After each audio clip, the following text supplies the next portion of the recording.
Olá, eu sou Amanda Stabile, jornalista e repórter do Nós Mulheres da Periferia. E esse é o primeiro episódio do PSIR, podcast sobre periferias, solução, inovação e reconstrução. Uma iniciativa da Stanford Social Innovation Review Brasil, a CIR Brasil, e da iniciativa PIPA, com apoio do Instituto Beja. Essa série especial fala sobre os desafios que coletivos periféricos no Brasil enfrentam para acessar recursos financeiros. E eu vou te acompanhar em toda essa jornada, que aborda os dados da pesquisa Periferias e Filantropia, que mapeou mais de 1.000 iniciativas pelo Brasil e revelou as principais barreiras nesse processo. O levantamento foi realizado pela iniciativa PIPA em parceria com o Instituto NU. Nesse episódio de estreia, nós vamos mergulhar nos dados do estudo, mas também te levar pelos bastidores dessa jornada.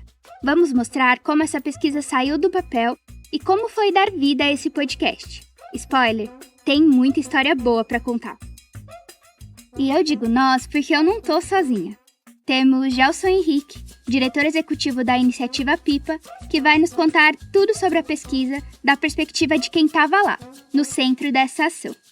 E, para completar o time, temos Carolina Martinez, diretora-geral da Stanford Social Innovation Review Brasil, a CIR Brasil, que vai nos contar mais sobre os bastidores da criação desse podcast, que ajudou a transformar esses dados e histórias em narrativas que emocionam e fazem refletir. Então, pega seu café, se acomoda aí e vem com a gente nessa conversa.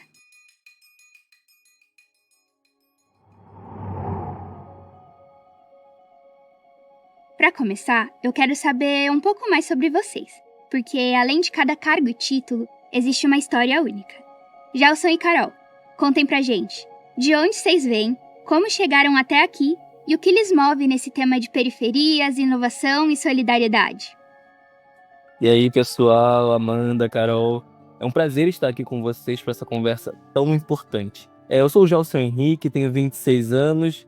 Eu nasci e cresci em Campo Grande, que é um bairro na zona oeste do Rio de Janeiro, que é uma periferia que fica a cerca de 2 horas, 2 horas e meia do que é dito como centro, se você for de transporte público, é claro.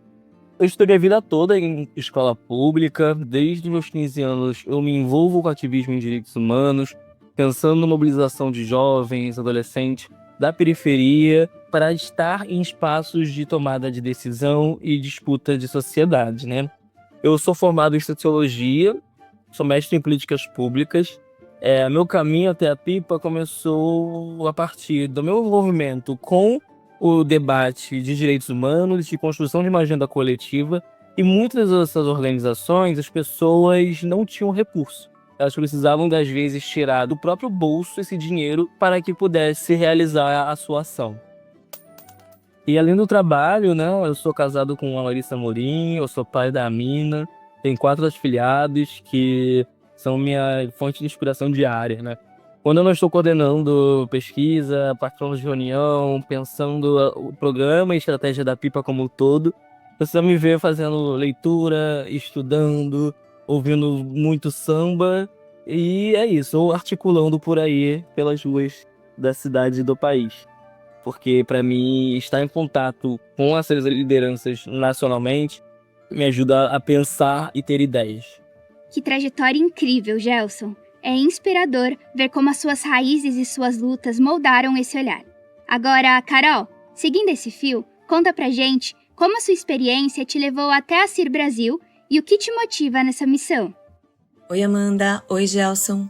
Eu não vou falar a idade, mas vou dar uma dica, tá? Iniciei minha carreira no mercado editorial há 20 anos. Sequer existiam redes sociais. Vocês que são mais novos, dá pra imaginar? Sou formada em administração de empresas e tenho um MBA em marketing e outro em gestão empresarial. Sou uma apaixonada por revistas e por criar projetos de conteúdo em diferentes formatos, incluindo eventos. Sempre tive a alegria de trabalhar em revistas sobre temas que me movem: educação, conhecimento e negócios. E há 3 anos, chegou a CIR Brasil, que não conta para as outras publicações, tá?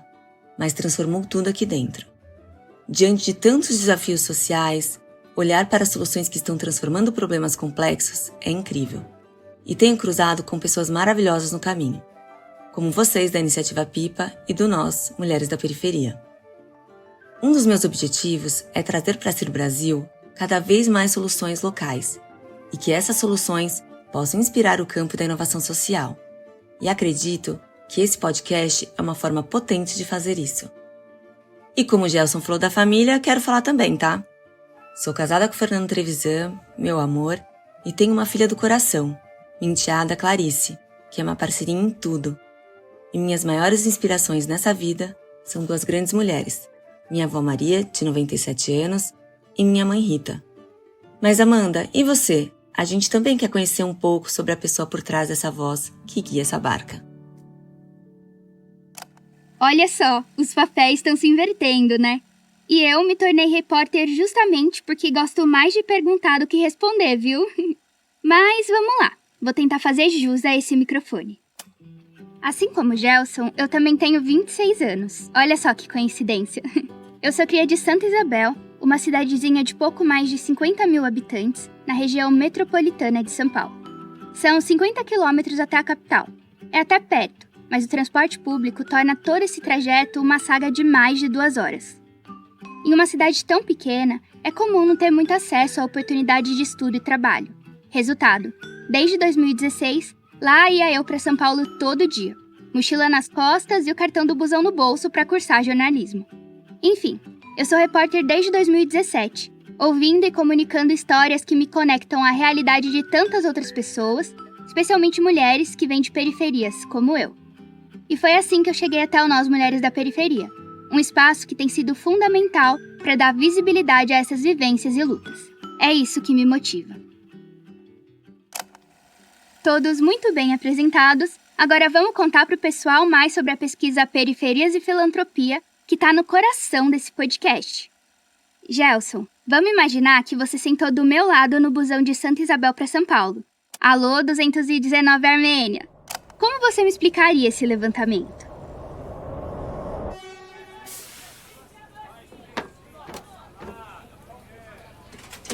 Licença, posso sentar aqui? Claro, senta aí. 2 horas de busão em pé não dá, né?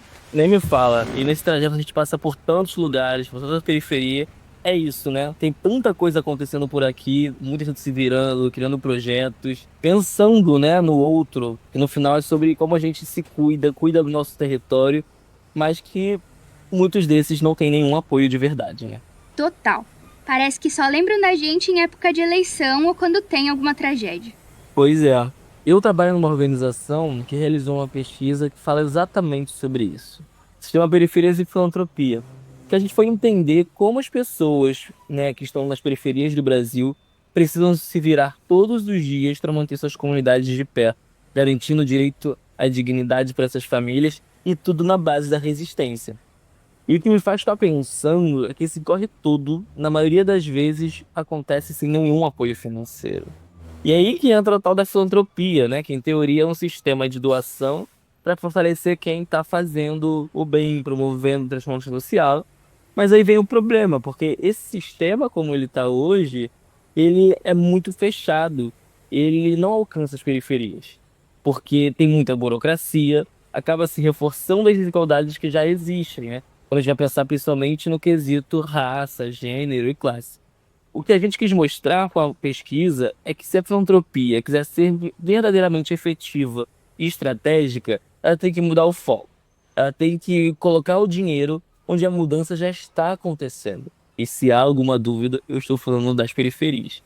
Por isso, a gente cruzou o país, nas 5 regiões, para ouvir quem está no front, entendendo quais são as barreiras que impedem o acesso ao financiamento. Daí a gente sistematiza isso, porque precisa apresentar uma maneira de sistematizada de conhecimento e dados para ajudar a embasar o nosso trabalho, né? Porque a gente percebe que não falta trabalho bom, falta o recurso chegar onde ele realmente acontece. Gelson, você arrasou nessa conversa de busão, viu? Já chegou puxando assunto, soltando dado e ainda deixou o vizinho de banco consciente. Se todo mundo tivesse uma carona contigo no trajeto pro trampo, metade do Brasil já estava repensando o jeito de fazer filantropia. Mas olha, transformar uma pesquisa tão potente quanto essa num podcast que a gente quer ouvir até o fim, não é pouca coisa. Carol, bora abrir esses bastidores? Claro, vamos lá, eu te conto. Mas gostei dessa ideia do papo de busão. Bora voltar para esse cenário? Licença, desculpa ouvir a conversa de vocês, mas não deu pra ficar quieta. Esse papo tá bom demais. E olha que eu nem sou de puxar assunto no ônibus, viu? E já virou aquele clássico do busão. Começa ouvindo a conversa e termina virando o melhor amigo de viagem. Pois é, mas já que tô aqui, vim contar que a gente transformou a pesquisa Periferias e Filantropia, que o Gelson tá contando aí com tanto carinho, num podcast. A ideia era pegar todos esses dados, histórias e vivências e colocar no mundo de um jeito que fosse acessível, envolvente, que desse vontade de ouvir, tipo essa nossa conversa aqui. Ah, e Psyr é um chamado mesmo à ação. O nome do podcast vem da interjeição Psyll, porque estamos pedindo atenção ao tema. É também a junção das marcas da Pipa e da CIR. E mais que tudo, reflete em 4 letras nosso foco nesse programa: periferias, solução, inovação e reconstrução. São 6 episódios e, além do inicial, cada um fala sobre uma região do Brasil. Dividimos dessa forma porque o país é enorme, plural e cada canto tem seus corres, sotaques e jeitos de vivenciar as periferias. E cada um com a sua própria potência, né? Porque não tem como comparar a Quebrada do Norte com a do Sul. Cada uma pulsa de um jeito. Total, mas a gente também sabe que escolher um lugar para representar uma região não significa que ele vai dar conta de todas as características de cada município, bairro ou periferia dali. Ainda assim, a ideia de dividir por regiões é para trazer uma visão mais ampla e organizada, destacando algumas histórias potentes que têm impacto e podem inspirar. O que a gente quer é criar uma conversa rica e verdadeira, conectando as vivências locais com quem está ouvindo, mas sem esquecer que a periferia de um lugar nunca vai ser igual a de outro. E é justamente isso que torna tudo tão único e tão necessário de ser ouvido. Muito bom, Carol. Acho que deu para sentir que esse podcast não foi só pensado com a cabeça, mas também com o coração e com muito pé no chão. Mas, antes de apresentarmos mais a fundo os dados dos episódios, é importante explicar alguns termos que aparecem bastante, para que todo mundo se entenda. Periferia. Periferia tem a ver com estar na margem, nas beiradas, naquele lugar fora do centro das atenções, que parece receber tudo por último: os recursos, os serviços, as oportunidades. Esse conceito de margem pode tomar diferentes formas dependendo de onde você está. Nas diferentes regiões do Brasil, ou até mesmo dentro da mesma cidade, cada periferia assume formas diferentes. Pode ser uma área longe do centro, uma comunidade nos morros, ou estar à beira dos rios, lidando com desafios que só quem vive ali entende. Mas essa margem vai além do território. É também um lugar social, onde as pessoas enfrentam o estigma e as consequências de viver num espaço que muitas vezes é visto como problema. Filantropia. Imagina que a periferia está com sede. O tanque está vazio, sem água para fazer tudo florescer. A filantropia seria esse caminhão-pipa que vem trazer recursos, dinheiro, apoio, materiais. Só que o problema é para onde esse caminhão está indo e quem ele escolhe abastecer. Hoje, quem dirige esse caminhão muitas vezes só conhece o caminho asfaltado, o centro da cidade, os bairros com estrutura. A periferia fica de fora, ou recebe só algumas gotas. E mais, a forma como esse recurso é distribuído vem cheio de burocracia, desconfiança e exigências que não se aplicam à realidade de quem está no corre na base. CNPJ e burocracia. Sabe o CPF, que a gente usa para quase tudo? Abrir conta, fazer matrícula, receber benefício.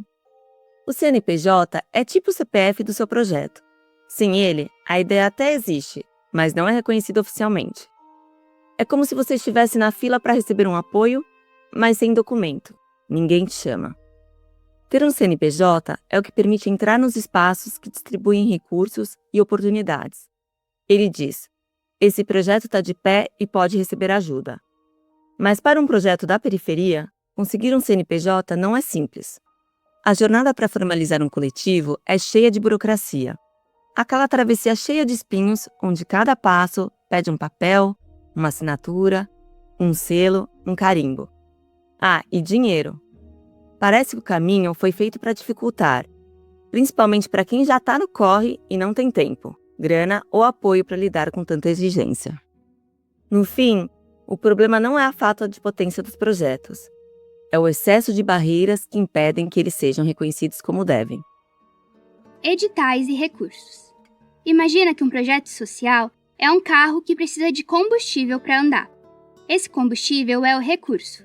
Pode ser dinheiro, material, apoio técnico ou até conhecimento. Sem ele, o motor falha, o carro anda aos trancos ou simplesmente não sai do lugar. E é esse recurso que impulsiona as ideias, ações e atividades das periferias. Agora, para conseguir esse combustível, muita gente precisa participar de editais de financiamento. Um edital é como um aviso público que diz: tem dinheiro ou apoio disponível para projetos sociais. Quem quiser, pode se inscrever. Ele geralmente vem com um conjunto de regras que dizem quem pode participar, o que precisa apresentar, quais documentos entregar e como o recurso será distribuído. O problema é que, muitas vezes, esses editais são escritos numa linguagem difícil. Pedem documentos que nem todo mundo tem e tem prazos muito curtos, o que acaba deixando de fora justamente quem mais precisa do recurso. Ou seja, o jogo já começa desigual. Agora que todo mundo está falando a mesma língua, Gelson, bora aprofundar um pouco na pesquisa Periferias e Filantropia? Quais foram os principais achados desse levantamento? Com certeza, Amanda. Obrigado por perguntar.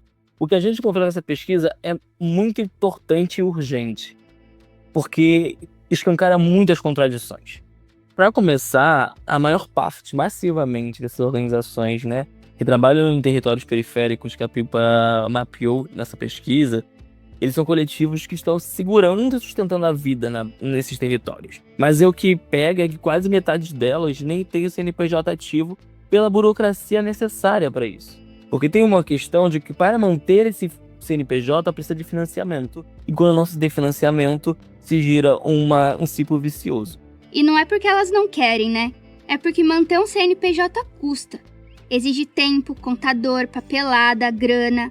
Coisas que nem sempre cabem na rotina e no bolso de quem já tá no corre todo dia para fazer o básico acontecer. Exatamente isso. E a maioria dessas organizações é formada por até 5 pessoas.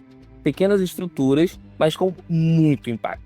E sabe quem tá na linha de frente? Mulheres. Na maioria das vezes são mulheres negras. São elas que estão puxando os projetos, articulando com a comunidade e muitas vezes botando dinheiro do próprio bolso para fazer acontecer. Aliás, 57% das iniciativas disseram isso, que o financiamento vem das próprias lideranças. E assim, mesmo com tanta dificuldade, o resultado é gigantesco. 91% dessas organizações afirmam que fortalecem a economia local. 83% dizem que melhora a qualidade de vida da comunidade. E praticamente todas contribuem para uma autoestima coletiva territorial. Ou seja, são ações que não só seguram o básico, mas que constroem o futuro. Só que aí, o sistema de financiamento atual não conversa com essa realidade. Ele exige demais, escuta de menos e acaba afastando quem mais precisa e quem mais transforma. Então, o que a gente está dizendo com essa pesquisa é: ou a filantropia muda e começa a investir com mais confiança, menos burocracia, ou vai continuar alimentando as mesmas desigualdades que diz querer combater. Essas organizações não estão pedindo favor, elas estão mostrando o caminho. Nós não estamos só beneficiários dessa filantropia, nós estamos construindo coletivamente esse ecossistema. Gelson, ouvir tudo isso me fez lembrar exatamente porque a gente pensou esse podcast desse jeitinho. Porque no fim das contas, cada dado que você trouxe carrega uma história, uma vida, uma luta, um corre diário. E a gente sabia que esses números teriam ainda mais força se fossem contados com o olhar de quem vive essa realidade na pele.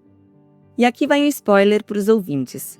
Decidimos trazer pesquisadoras e pesquisadores de cada região para narrar os episódios junto com a Amanda, uma nova voz que guia a gente pela região, trazendo a energia, o jeito de falar e a alma do lugar.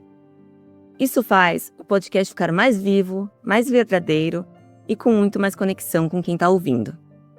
Antes de escrever qualquer roteiro, nós conversamos com cada um dos pesquisadores que iam narrar os episódios. Ouvimos suas histórias, suas impressões, o que cada um achava essencial mostrar sobre o território. Os roteiros foram construídos a partir dessa escuta e da perspectiva de quem está dentro. E, para entrar de cabeça nessa vibe, a gente abre cada episódio com uma história contada de forma literária, quase como um conto.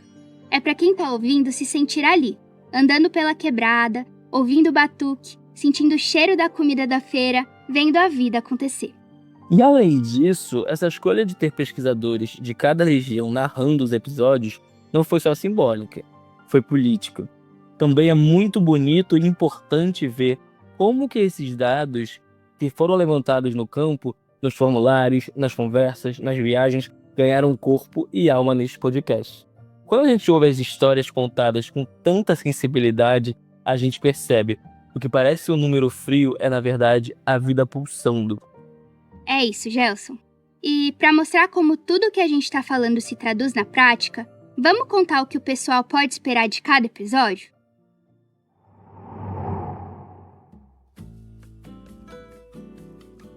No norte, em Belém do Pará, mais precisamente no bairro Terra Firme, conhecemos a Associação Cutimboia, que tem como base a capoeira Angola. Esse estilo mistura luta, dança, música, mímica, espiritualidade e ancestralidade. O mestre de capoeira Léo Oliveira nos conta como a organização atua conectando juventudes periféricas com saberes tradicionais, especialmente de comunidades quilombolas e ribeirinhas, usando a capoeira como ferramenta de educação, consciência ambiental e fortalecimento da identidade local. Já no Nordeste, mais precisamente em Olinda, Pernambuco, conhecemos o trabalho do Centro Cultural e Social Severinos, no bairro de Ouro Preto. Meire Silva, atual administradora da organização, nos conta que a iniciativa foi fundada por Dona Nininha, que infelizmente já faleceu. Começou como uma oficina de costura e, ao longo dos anos, se transformou num centro de convivência, aprendizado e resistência. Hoje, o Centro Severinos abriga atividades de cultura popular como pastoril, música, dança, formação política e ações voltadas para a infância, juventude e mulheres.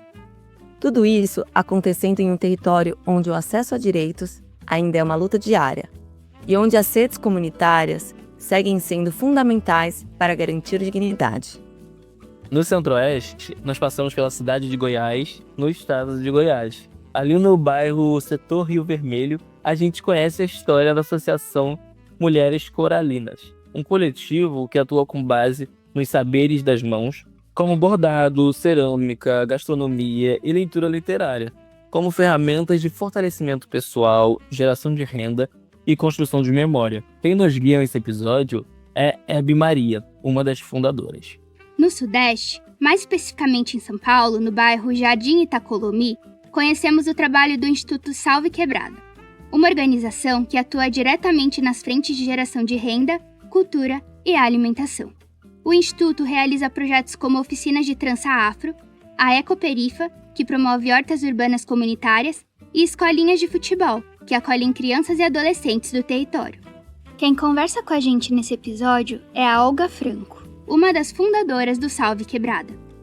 E na região sul, em Porto Alegre, no bairro Restinga, conhecemos o trabalho do coletivo Afroaia, formado por mulheres negras que atuam com arte, ancestralidade e economia solidária.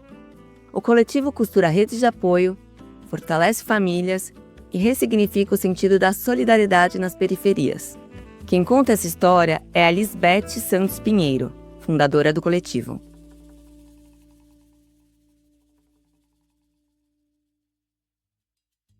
Esse foi o primeiro episódio do PSIR, podcast sobre periferias, solução, inovação e reconstrução. Muito obrigada a quem nos escutou até aqui. E muito obrigada a vocês, Gelson e Carol, por essa conversa. Valeu demais, Amanda. Foi uma honra dividir esse espaço com vocês e principalmente poder dar visibilidade para tanta potência que vem das periferias do Brasil. Que esse podcast ajude a abrir caminho para mais escuta, mais recurso e mais confiança em quem já está fazendo a transformação acontecer. Obrigada a você, Amanda, por conduzir essa conversa com tanto cuidado e sensibilidade. E obrigada a cada pessoa que ouviu. A gente espera que esse podcast te faça pensar, se conectar e, quem sabe, se mover junto com as soluções que nascem nas periferias todos os dias. E para quem quiser saber mais sobre a pesquisa Periferias e Filantropia, o link está aqui na descrição. Você também pode seguir a Iniciativa PIPA e a Stanford Social Innovation Review Brasil, a CIR Brasil, nas redes sociais. @Iniciativa PIPA em todas as redes e @CIR Brasil, com 2 S no começo, no LinkedIn. E @stanford.cir.br no Instagram. Beijos! Esse episódio tem edição, sonorização e masterização por Janaína Oliveira. Trilha original por DJ Fino. A produção e o roteiro são meus, Amanda Stabile.